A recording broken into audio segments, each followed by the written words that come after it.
serez mes témoins, une émission sur la télévision de Jésus-Christ. Vous serez mes témoins, une émission...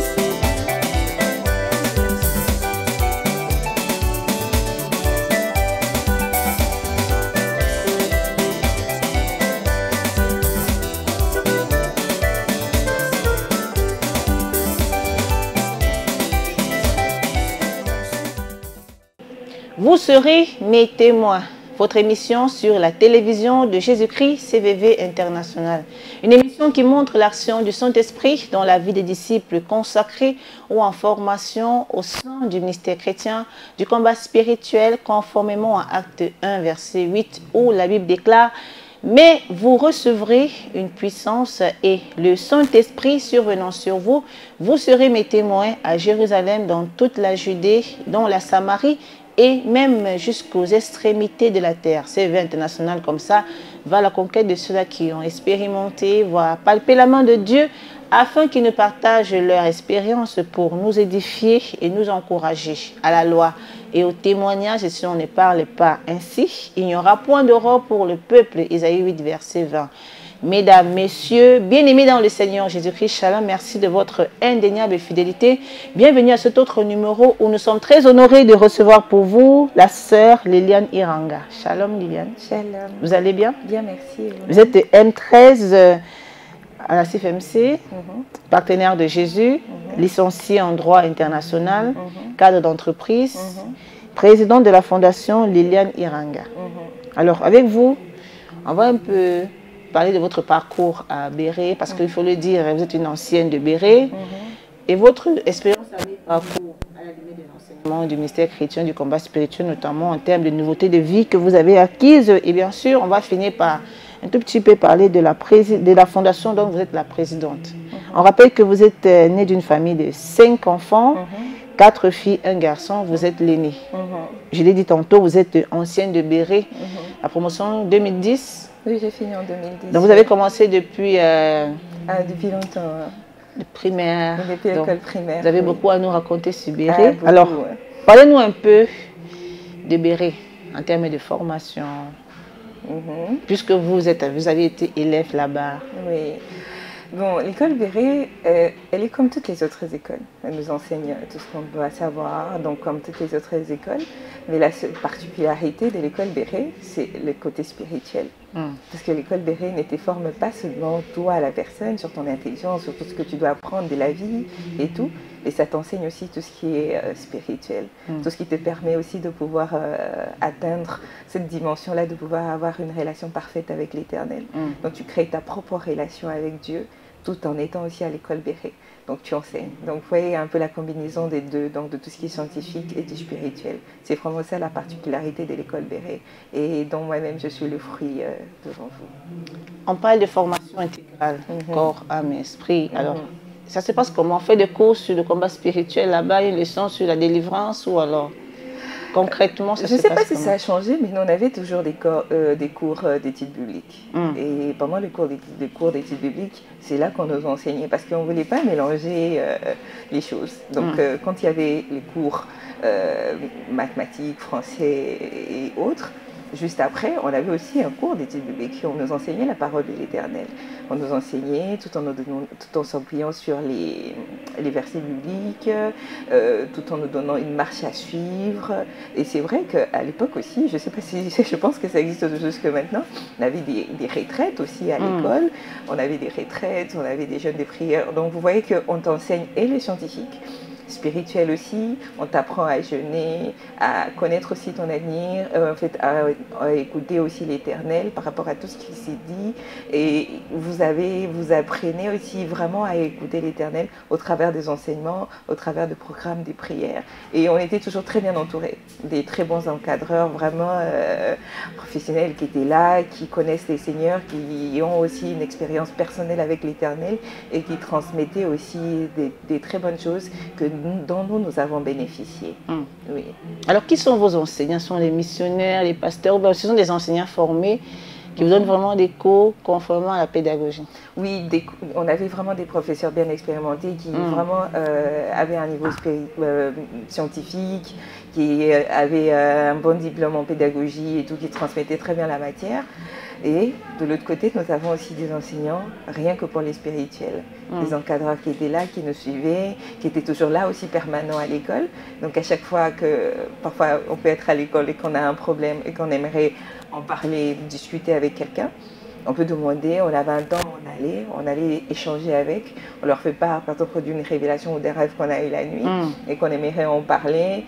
Et peut-être aussi avec l'aide du Seigneur et du Saint-Esprit bien évidemment, on arrivait aussi à échanger, avoir les discernements, comprendre ce que ça veut dire, qu'est-ce qu'il faut faire et nous donner des programmes, des prières. Alors vous étiez interne ou externe? Non, moi j'étais externe. Donc vous venez le matin? Je viens le matin et puis je rentre. Oui. Quel est le souvenir que vous gardez de l'école Béret? Je garde des très bons souvenirs, j'en ai d'ailleurs plusieurs. J'ai juste essayé d'en parler quelques-uns. Moi, à l'école Béret, lorsque je suis arrivée, moi j'étais toute seule. Pendant plus de 14 ans, j'étais la seule enfant que ma mère avait. Il n'y avait que moi. Quand je venais à l'école, pendant les prières et tout, on me dit, il faut que tu demandes à Dieu, comment est-ce que tu peux être seule jusqu'à l'âge de 14 ans? T'as pas de frère, t'as pas de soeur, donc t'es seule, enfant unique de la famille et tout. C'est pas normal.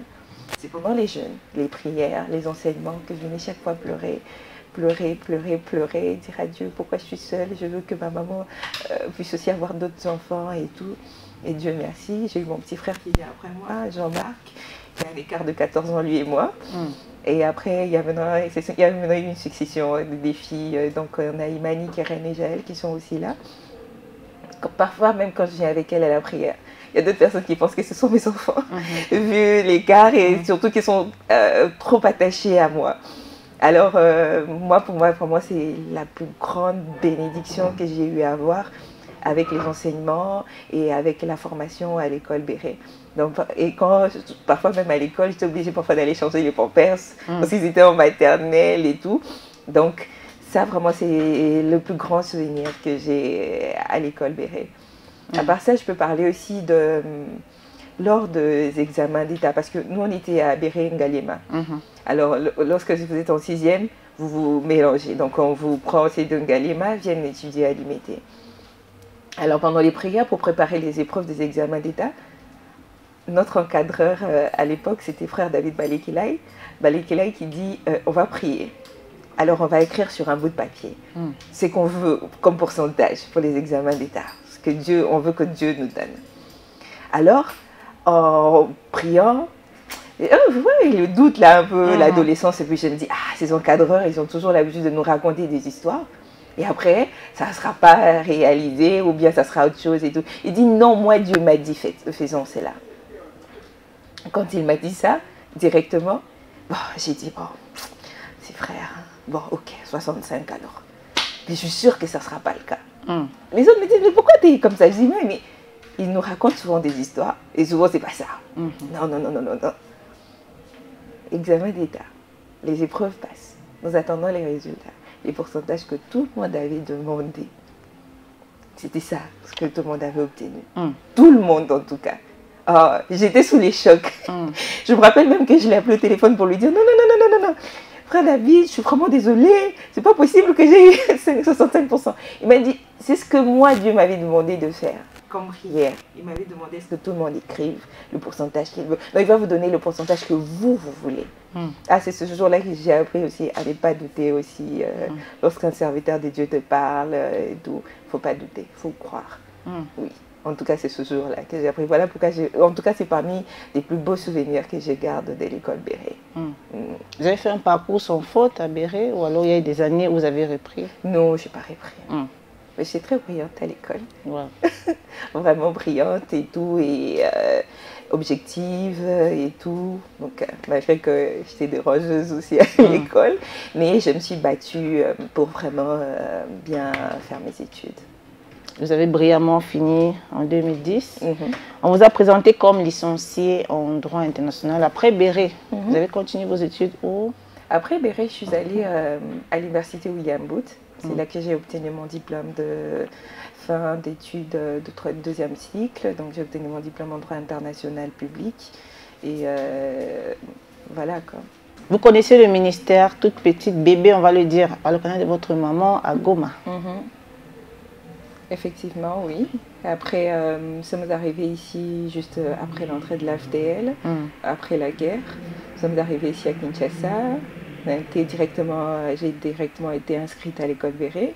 Et c'est là que j'ai commencé à venir aussi assurer les enseignements et tout. D'abord de l'école, parce qu'on avait toujours les cours aussi d'encadrement là-bas à l'école. Assister aux retraites, apprendre comment jeûner, comment prier et tout. Et jusqu'à ce que je suis devenue grande et que je suis allée m'inscrire à la JCC à ma campagne, à la résidence Victoire. Et c'est par rapport à ça que je suis même entrée à la délivrance aux 7 jours, 14 jours, tout ça. Alors, vous prenez conscience en quelle année, étant à la JCC, parce que là, vous venez derrière maman, peut-être vous décidez de vous inscrire à ma campagne, à la JCC en quelle année? Bon, moi, je peux dire que j'ai pris conscience peut-être même plus tôt, hein, parce que je regardais d'abord ma vie par rapport aux objectifs que j'avais. Donc, je me suis fixé des objectifs, tout en étant l'aîné d'une famille. Je me dis que ce que moi je fais, ça va impacter ma petite soeur ou mes petites soeurs ou mon petit frère. Alors je me dis, donc la vie m'a responsabilisée plus tôt, plus jeune. Donc déjà, j'avais déjà des responsabilités et tout ce que je devais faire, toute action menée, tout acte posé avait de l'influence sur mes petites. Parce que tout ce que je fais, même actuellement, tout ce que je fais, j'ai toujours quelqu'un qui copie la même chose que moi, qui veut faire la même chose que Liliane. On lui dit, tu veux faire tes trucs? Non, je regarde d'abord ce que Liliane fait. Alors je me dis, je dois être une bonne image pour déjà mes petites. Donc je peux dire que j'ai pris conscience de ma vie plus tôt. Oui, vraiment plus tôt. Puisque nous sommes un ministère d'enseignement et de délivrance, qu'est-ce que Dieu vous a révélé par rapport à votre identité, par rapport à vous, sur le plan spirituel, en termes de condamnation, en termes d'identité spirituelle? Oui, en termes d'identité spirituelle, je peux dire que j'ai eu quand même à avoir beaucoup de révélations sur ma vie. Je me rappelle même une fois, j'ai eu une révélation où je sortais de chez moi, en train de ramper. Je rampe. Je sors de la parcelle, j'ouvre le portail, je suis en train de ramper. En rampant, je salue aussi les gens. Je suis en train de les saluer. Bonjour, vous allez bien? Je dis bonjour. Mais je suis en train de ramper. Je me vois comme ça dans un rêve, je rampe, j'arrive jusque sur la grande route, je prends un taxi, je vais à l'université, mais je suis en train de ramper. Ça, c'est pendant les prières à la JCC que j'ai eu à découvrir tout ça. Et je me rappelle aussi, il y avait peut-être d'autres révélations aussi que j'arrivais à avoir avant de passer à la délivrance. Il y avait aussi genre, je suis debout. Je me vois un jour tu étais là sur le boulevard du 30 juin, en train d'attendre un taxi, magasin, mais je me vois toute nue. Je ne suis pas habillée, mais j'étais à l'aise. J'étais comme tout le monde, à l'aise, en train de sourire et tout, mais je n'étais pas habillée. Ça, ce sont des révélations que j'ai eu à voir dans le ministère qui ont aussi boosté, je peux dire, la recherche de ma délivrance. Ça, vraiment, ce sont des choses qui ont eu à marquer ma vie parce qu'en me réveillant, je me dis, ah, donc c'est comme ça que je suis. Alors il faut que je fasse quoi? Que j'entre en prière, en profondeur. Et ça a créé, je peux dire, ça a créé une certaine force de pouvoir vraiment chercher la délivrance, tout le temps aller dans les chaînes des prières, assister au réveil des prières, assister à voir un cureur, rechercher, parler et tout. Et lorsque j'ai commencé à avoir des délivrances par rapport à ça, et le Seigneur m'a fait grâce aujourd'hui, je peux me tenir devant les gens, je peux parler, je peux donner aussi mon témoignage par rapport aux révélations que j'ai eu à avoir. Oui. En termes de comportement, sur le plan physique, qui était Liliane avant? Vous savez, si vous posez la question à mes encadreurs à l'école Béré, même mes professeurs vous diront, ah, je ne sais pas s'il y avait une fille colérique comme moi. Non, je ne pense pas qu'il y en avait. Ça venait d'où? Je posais la question à ma mère une fois, j'ai dit, mais moi je suis très colérique. Ah, il suffit que tu dises quelque chose, je peux même casser un truc là directement sur toi et tout. J'étais tout le temps chez les préfets des disciplines. Je me rappelle même lorsque j'étais à Béré-Limité, il y avait Papa Moulumba qui était là. Ah, moi j'étais en tout cas, il ne s'est passé pas une semaine sans que je sois dans son bureau. Pourquoi? Soit j'ai gueulé sur quelqu'un, ou j'ai aimé quelqu'un, je voulais me battre à l'école, tout ça. Pourquoi? Parce que j'étais vraiment colérique. Alors tout ça, en entrant aussi en prière, en posant aussi des questions à ma mère, en essayant de savoir qu'est-ce que c'est, pourquoi je me comporte comme ça. On m'a parlé de mon père. On m'a dit, ah, ton père était extrêmement colérique. Extrêmement colérique. On m'a raconté et tout ça, comment est-ce qu'il était. Ça aussi, c'est une des raisons qui ont encore enrichi ma recherche de la délivrance aussi. Mais vraiment des très bons témoignages avec le ministère. C'est au ministère que j'ai appris beaucoup de choses sur ma vie. Par exemple, si vous posez la question à ma mère, comment est-ce que j'ai appris à conduire un véhicule? J'ai fait une semaine. Je ne faisais qu'un seul rêve. J'étais sur le boulevard du 30 juin, en train de conduire avec une personne, mais je connaissais pas, je voyais pas le visage. Je voyais la personne habillée en blanc, mais je voyais pas qui c'est. J'ai dit à ma mère, je disais à la personne, ah mais B c'est quoi? Elle dit non, c'est parking. R, j'explique, mais pourquoi c'est comme ça? Une semaine, je ne faisais qu'un seul rêve. Je viens de dire à ma mère, elle me dit, ah, tu regardes trop la télé. Arrête de regarder la télé avant de dormir, c'est pas bon. Je m'endors, je fais le même rêve, chaque fois. Et un jour, un ami vient me voir, il a une voiture qu'il est en train de vendre. Il me dit, ah, Lily, j'ai une voiture que je suis en train de vendre, viens, on va l'essayer. On va au stade de 20 mai. On tourne avec la voiture, il me montre sa voiture. Pendant qu'on est en train de parler, mon ami fait une crise.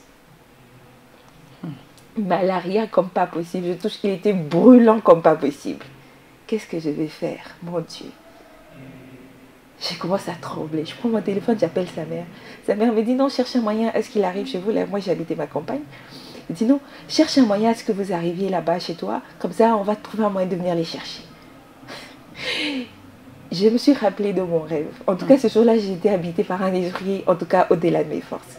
Je me suis dit, qu'est-ce que je vais faire? J'ai pris la voiture. Je n'ai jamais conduit de toute ma vie. C'était la première fois, à part dans mes rêves. Je prends la voiture. J'ai dit à mon ami, entre, je le mets derrière. J'ai dit, on va arriver chez moi à ma campagne. Il était quelle heure? 19h. Mon ami me dit, Liliane, on va mourir. Je lui ai dit, non, on mourra. C'est qui est sûr, on va mourir. On ne va pas rester éternel, on va mourir. Mais pas aujourd'hui. On va arriver à ma campagne. J'ai pris la voiture. Stade de 20 mai, je suis passée. Triomphale.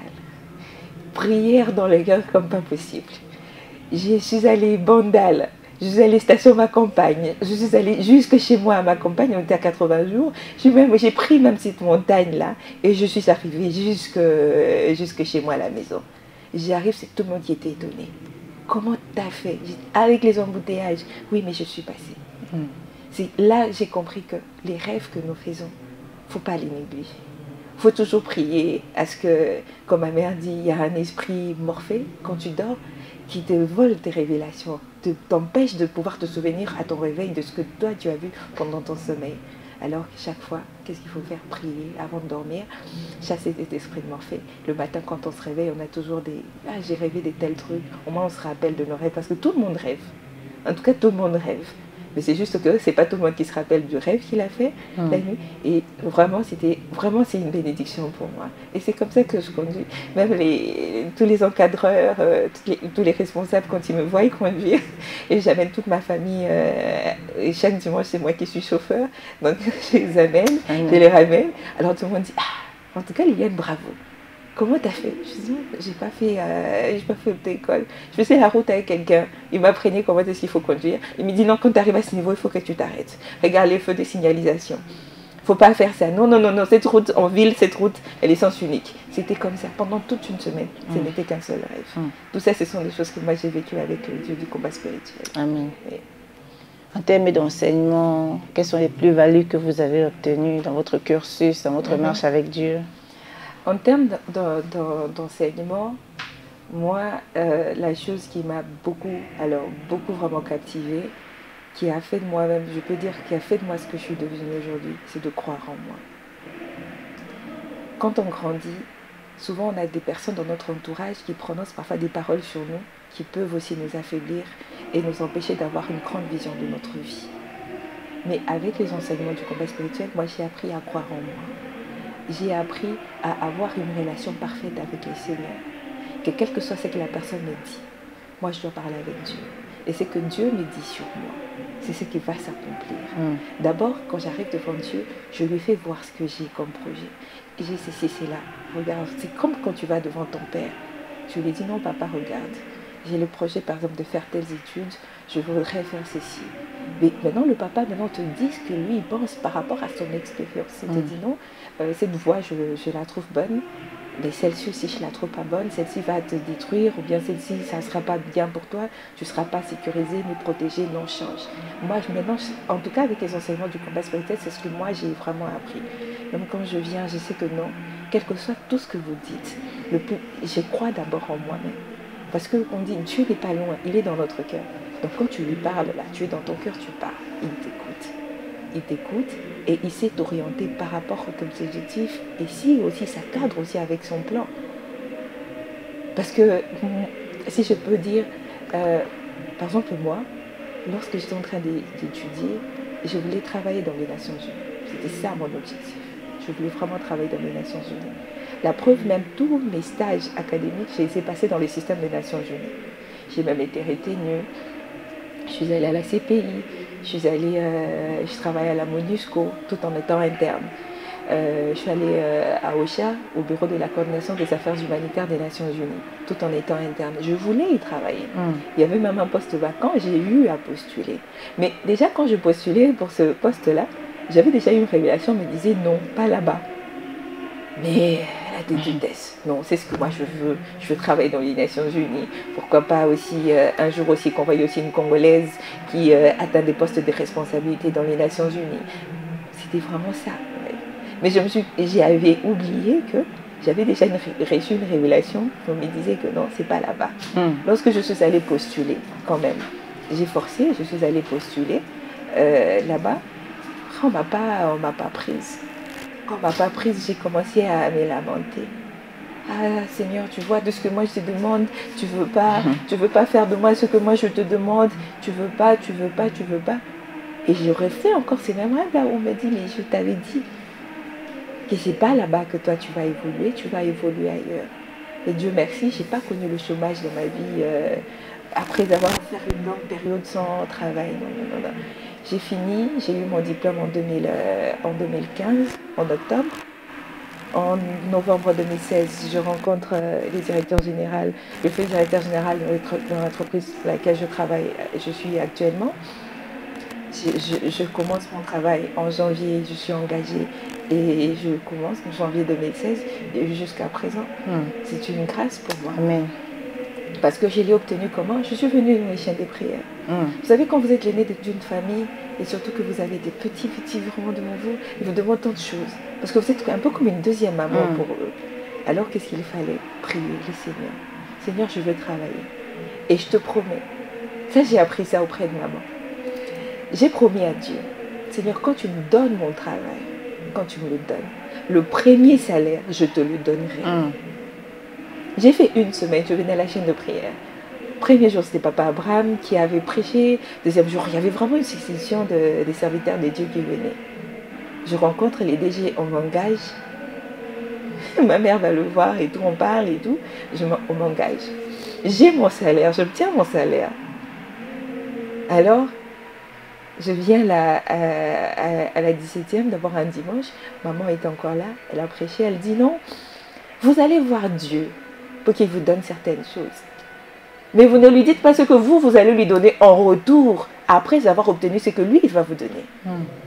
Et c'est comme si vous allez parler à quelqu'un, que la personne vous fasse confiance par rapport à un projet ou quelque chose que vous voulez qu'il vous soutienne. Il faut dire à la personne qu'est-ce qu'elle va gagner en vous soutenant. Qu'est-ce que vous dites à Dieu? Après, est-ce que quand vous avez obtenu ça, quand vous voulez changer, ça veut dire quoi? Vous venez, vous travaillez avec une personne, la personne vous promet que non, quand vous allez m'aider, je vais vous aider aussi pour ça. Et alors, lorsque vous arrivez là, vous obtenez la chose, vous refusez, vous voulez changer d'avis. Parce que j'ai commencé à avoir plein de calculs dans ma tête. C'était le premier salaire. Je voulais acheter des vêtements, je voulais aussi faire du shopping par-ci par-là, je voulais voyager, j'ai eu mon premier salaire et tout. Mais j'ai oublié que j'avais promis à Dieu que le premier salaire, je vais le lui donner s'il me donne du travail. Et directement, j'ai vu maman, j'ai dit à ma mère après l'adoration, j'ai dit à maman, la parole que maman a prononcée, c'est la mienne. Pourquoi? Parce que j'avais déjà changé d'avis par rapport à ça. Elle était choquée. Comment est-ce que tu voulais faire ça? J'ai dit non. J'avais d'autres pensées. J'ai dit, maman, c'est la jeunesse, essaye seulement de comprendre. Je suis allée directement, pendant la semaine, on allait aller aux orateurs. Je suis allée voir maman, j'ai dit, maman, tu sais quoi? Tout ce que tu avais dit là, c'était sur moi.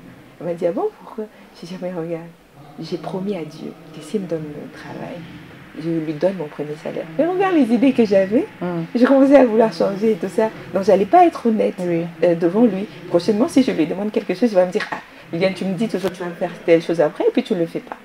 Alors, maman, je viens humblement, votre pied, pour déposer mon salaire parce que c'est ce que j'avais promis à Dieu. Ah, elle était vraiment ravie. Et puis elle m'a dit, la seule chose qu'il faut travailler, avoir une relation parfaite avec Dieu. Tu n'aimerais pas avoir une relation parfaite avec une personne, même en amitié, qui te promet certaines choses et ne le fait pas. C'est un peu comme avec Dieu. Donc quand tu lui promets quelque chose, en tout cas fais de ton mieux de le faire. Et tu verras que les chemins vont s'ouvrir. Et du coup, j'ai voulu dans mon travail. D'accord, gloire à Jésus. Alors, on vous a présenté comme la présidente de la fondation Liliane Iranga. Votre fondation, vous avez créé ça en 2018. Vous faites la promotion de l'accès de la jeune fille à l'école. Quels sont vos objectifs spécifiques? Vraiment, la fondation, d'abord, quand elle a été créée sur le banc de l'école, depuis l'école Béret. Oui. Je vous explique. Mon entourage, nous tous, on rêvait grand. Alors, je me rappelle, j'ai dit à un collègue, je lui ai dit, j'aimerais bien créer une fondation. Elle m'a dit, mais pourquoi tu veux créer une fondation? J'ai dit non, ça sera bien sûr pour apporter assistance aux personnes vulnérables, les démunis et tout ça. Mais l'objectif vraiment, ça sera l'accès de la promotion de l'accès de la jeune fille à l'école. Donc, on va permettre aux filles de pouvoir étudier. On va permettre aux filles d'aller à l'école, d'obtenir ne fût-ce que les diplômes de fin d'études secondaires. Parce que nous nous sommes rendus compte de nos jours, jusqu'à présent d'ailleurs, il y a encore des filles qui ne sont pas scolarisées.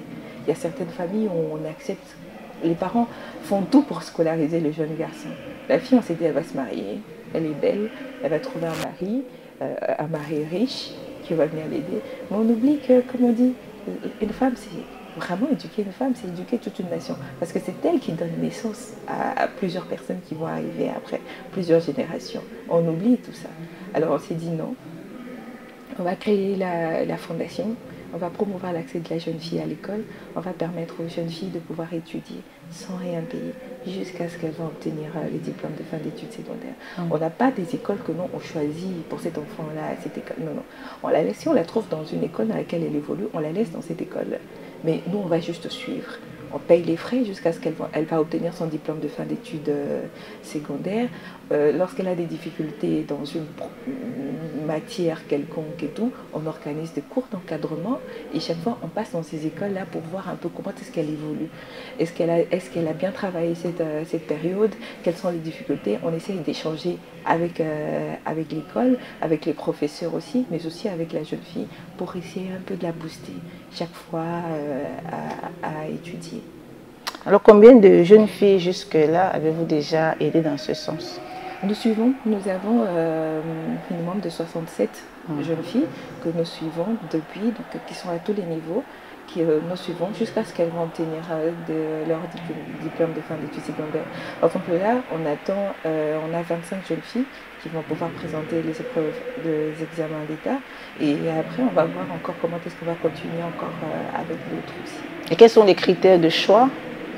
Non, souvent la plupart ce sont des jeunes filles qui sont dans des familles, elles viennent des familles démunies. D'autres, elles sont orphelines, elles habitent dans des orphelinats. D'autres, elles ne sont pas vraiment des familles démunies, mais les familles, elles ont la possibilité, il y en a de pouvoir scolariser, mais on ne la scolarise pas. On lui dit qu'elle est trop belle, qu'elle reste là, elle va trouver un mari et tout. Mais on préfère scolariser les jeunes garçons. Toutes ces filles-là, ce sont des filles que nous suivons. Nous allons jusque dans les demeures pour voir un peu, est-ce qu'elle a fait son devoir? Tu avais quel devoir à faire ce week-end? Est-ce que tu l'as fait? Pourquoi tu ne l'as pas fait? Votre fondation est basée à Kinshasa, Goma et Bukavu. Pourquoi seulement ces trois endroits? Non, parce que d'abord, l'objectif de la fondation au départ, c'était soutenir les enfants orphelins victimes de conflits armés. Et quand on parle de conflits armés dans notre pays, on voit le Nord Kivu et aussi le Sud Kivu et aussi l'Ituri. Mais peut-être parce que aussi on avait des représentations déjà là-bas, on avait déjà des personnes de bonne volonté qui s'étaient prononcées pour pouvoir nous accompagner.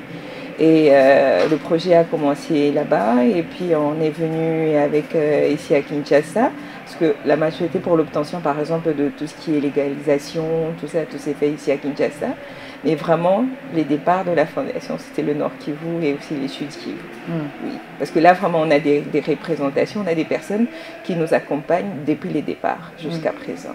Alors, eu égard à la situation sécuritaire qui prévaut à l'est du pays, quelles sont les actions concrètes que vous avez déjà posées pour les jeunes filles de ce côté-là? Bon, actuellement, nous sommes vraiment en difficulté. Par exemple, on a reçu dernièrement des dons qu'on devait être donnés aux jeunes filles là-bas, tout ce qui est pour leurs soins intimes, tout ce qu'il faut. Mais vu que nous ne savons pas comment atteindre Goma, comment atteindre, surtout avec les cas de l'aéroport et tout, qui est opérationnel, qui ne fonctionne pas, on ne savait pas comment est-ce que les autorités, déjà nous sommes bloqués de ce côté-là.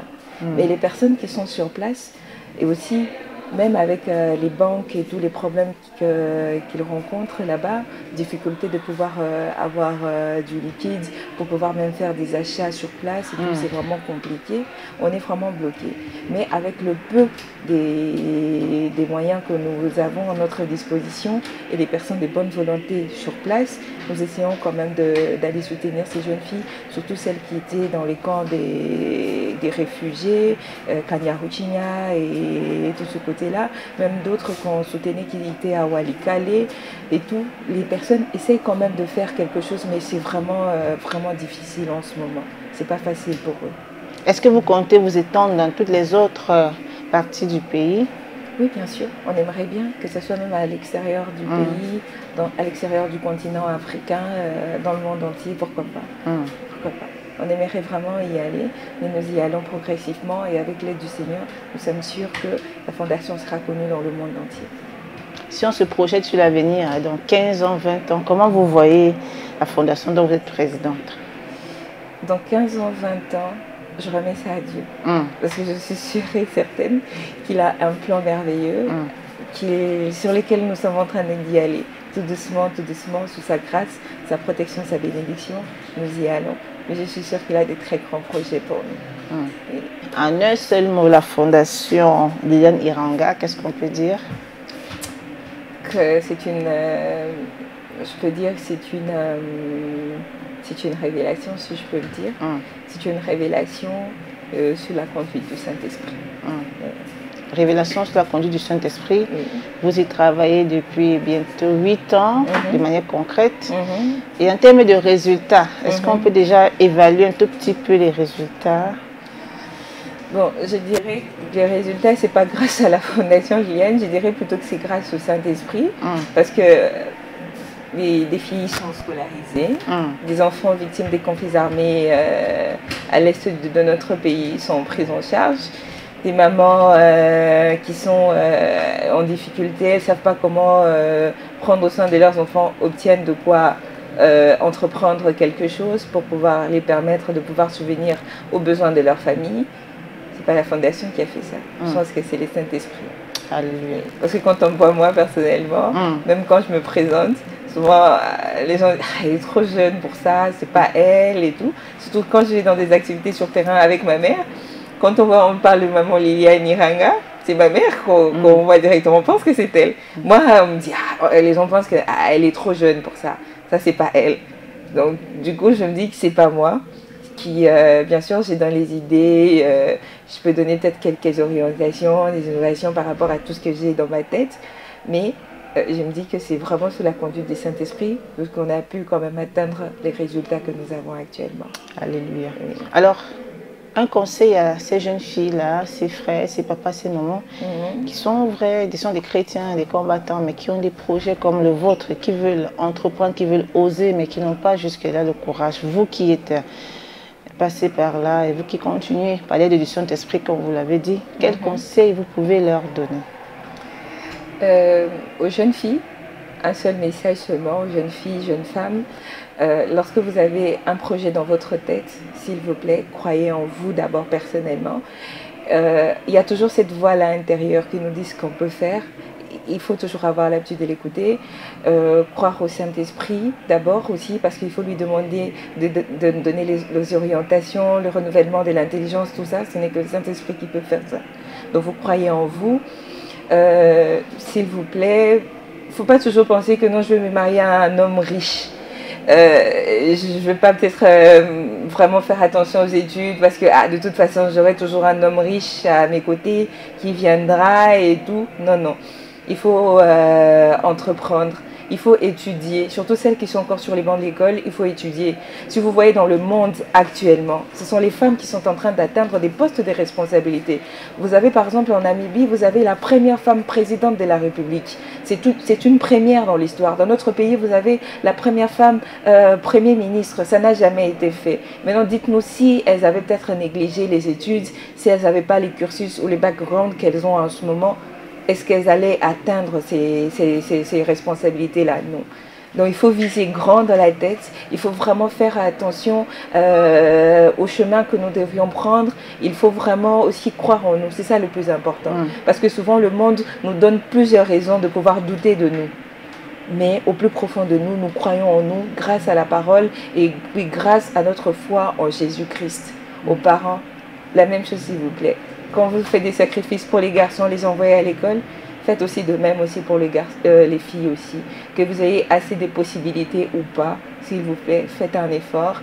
Que Dieu vous donne vraiment la possibilité aussi. Il souviendra à vos besoins, s'il vous plaît. Enseignez aussi les jeunes filles. Encouragez-les à aller au chemin de l'école. Fais de l'Éternel tes délices.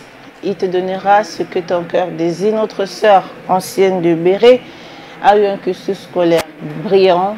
Elle a fini bien à Béret. Elle a continué à étudier. Elle a dit qu'elle soignait sa relation avec Dieu. Donc, elle n'a pas négligé le côté délivrance. Elle a eu des révélations sur lesquelles elle était nue, des révélations où elle se trouvait en train de ramper comme un serpent. Elle cherchait la délivrance. Donc, elle n'a pas seulement l'ONG ou la fondation, mais elle est aussi dans le cursus de sa délivrance puisqu'elle est M13. Elle continue les enseignements. Donc, quand on est jeune, c'est vrai, on prie, on doit aussi avoir des projets parce qu'à lui, de la poussière, il lève l'indigent pour le faire asseoir avec les grands. Et pour s'asseoir avec les grands, il faut prier, avoir confiance en Dieu, surtout étudier, avoir des projets, avoir des rêves. Comme notre sœur Liliane aujourd'hui, nous sommes très fiers de vous. Merci. Un parcours brillant. Vous avez fini à Béret, vous avez continué à persévérer, vous avez cru en vous-même, vous avez cru en Dieu et le Dieu qui est fidèle ne vous a pas abandonné. Merci pour votre témoignage, une belle expérience qui va booster les jeunes filles, pourquoi pas tous les jeunes chrétiens combattants à espérer, parce que nous devons impacter, nous devons être des signes positifs, ne pas répéter l'histoire négative de nos familles. Merci. Nous sommes très honorés de vous avoir reçu, Liliane Iranga, M13, partenaire de Jésus, licenciée en droit international public, cadre d'entreprise, président de la fondation Liliane Iranga, ancienne de Béret, la fierté de Béret. En tout cas, salutations à tous ceux-là qui jusque-là œuvrent à l'école Béret. Que Dieu vous bénisse. Merci pour l'encadrement. Vous avez formé des Liliane Iranga qui sont en train d'impacter le monde. Que Dieu vous bénisse. À nous revoir pour un prochain numéro. Shalom. Vous serez mes témoins, une émission sur la télévision de Jésus-Christ. Vous serez mes témoins, une émission